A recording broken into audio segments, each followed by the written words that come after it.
What is up, players? Happy Friday! With that in mind, rather than spending today talking about training, I'm going to talk about something that I enjoy and it's near and dear to my heart. The good old GPS watch.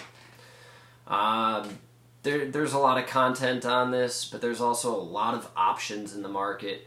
So I'm going to kind of target today at trying to choose a device if it's your first time buying a device and you're not quite sure which direction to go in. So let's get right to the heart of this thing.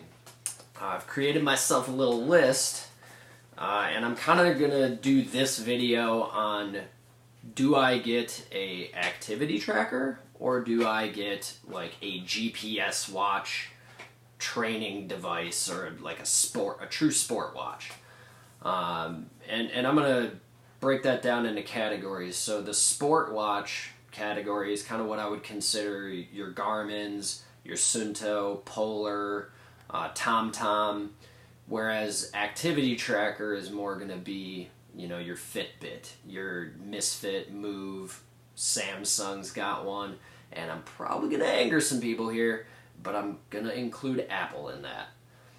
So those are the kind of two distinct categories, and what I kind of use to divide them up is basically a sport watch is, its purpose for being is sports and training. So if you're seriously training for a marathon or a half marathon, or you're going for a particular time in a 5 or a 10K, and you're getting serious and you've got a training plan you're following, that's more of a sport watch at that point that you'd probably be looking for.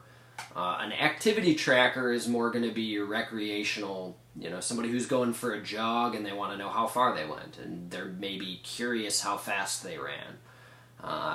So less serious, and maybe they're doing a bunch of step competitions with their friends and they want to track it.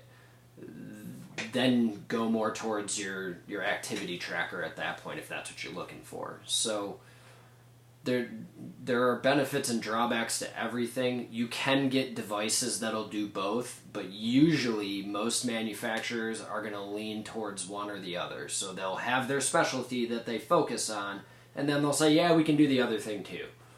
But you have to decide what matters the most to you, and then that's going to steer you in which direction you want to go for making a purchase. So I'll start out with why you should buy a sport watch first, because that's what I have the most experience with. I first started buying these when I started training for a 5-mile run and on up to, you know, half marathon, marathons, and eventually the Ironman. And they definitely have their functionality and they have their advantage. So a true sport watch is going to focus on things like GPS. It's going to have accurate GPS. If it has heart rate monitoring, the heart rate monitor is probably going to be pretty accurate.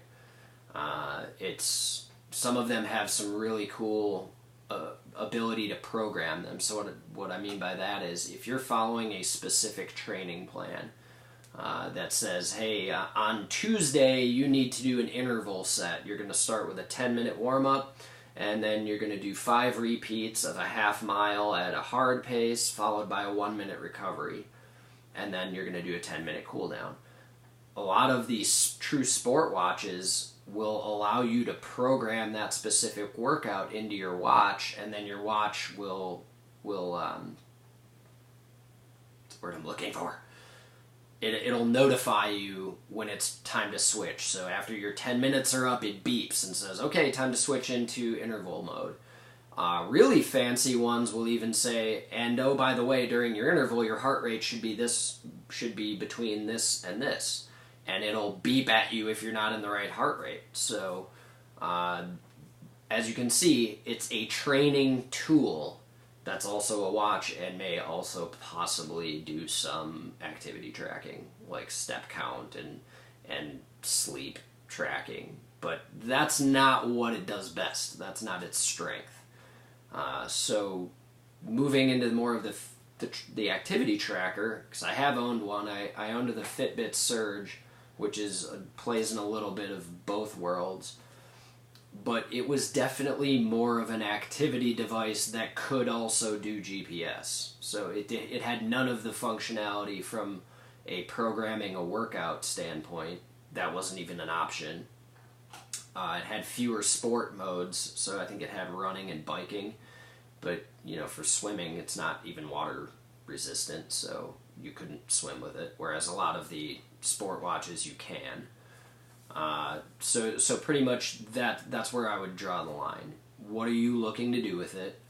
Are you seriously training for something, or are you just more looking to know how far you ran on Sunday when you went out for a jog? The Sunday jogger, get a Fitbit. I honestly really recommend the Fitbit Surge if you want something that has GPS native to it, which for me, personally, as a runner, and back when I was a triathlete, that's an absolute deal breaker for me. I will not buy a watch that doesn't have GPS native to it. None of this using my phone's GPS stuff, because mainly I don't want to lug this phone around on a run. But so for me, total deal breaker. That's an easy one to rule out about half the devices on the market with. So hopefully that's helpful. Let me know in the comments if there's anything else you want to see. If there are specific devices you'd want a plus and minus review of. I've never owned the Apple Watch, so don't ask. I can give you some basic stuff I've learned from watching other videos on it, but that's about it. Otherwise, happy Friday and have a good one.